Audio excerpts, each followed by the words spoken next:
Christine Reyes, Marco Gumabaw nagka-unfollowan na rin sa social media. Muling umusbong ang mga espekulasyon tungkol sa relasyon ni Christine Reyes at Marco Gumabaw nang mapansin ng mga netizens na tila may distansya sa kanilang social media accounts. Napansin nilang hindi na nila fina-follow ang isa't isa sa Instagram, at wala ring bagong litrato ng magkasama sa kanilang mga profile. Dahil dito, muling kumalat ang balitang posibleng nagkahiwalay na ang dalawa. Noong Agosto taong 2024, lumabas ang parehong isyu nang hindi makita si Christine sa birthday celebration ni Marco. Sa isang Instagram post ni Marco, makikita ang kanyang pasasalamat sa mga biyayang natamo sa kanyang ika-30 kaarawan. Ngunit, wala si Christine sa mga larawan.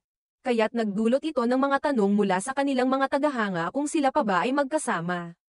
Napansin din ng mga netizens na naka-deactivate ang Instagram account ni Christine, na lalong nagpatibay sa mga haka-haka ng hiwalayan.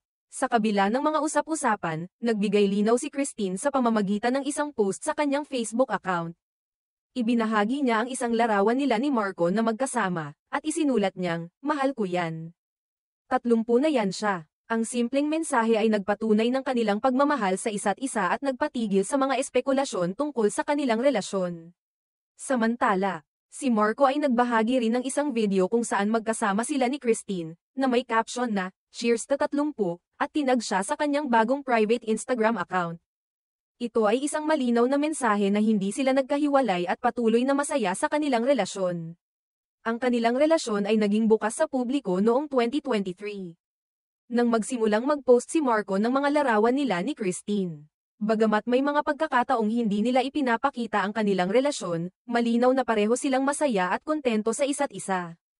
Sa isang panayam, sinabi ni Marco na ang kanilang relasyon ay something special, at hindi nila kailangan ng label upang patunayan ang kanilang pagmamahalan. Sa kabila ng mga intriga at espekulasyon, malinaw na sina Christine at Marco ay patuloy na masaya at magkasama. Ang kanilang mga aksyon at mensahe sa social media ay nagsisilbing patunay ng kanilang matibay na relasyon. Sa huli, ang pinakamahalaga ay ang kanilang kaligayahan at ang respeto sa isa't isa.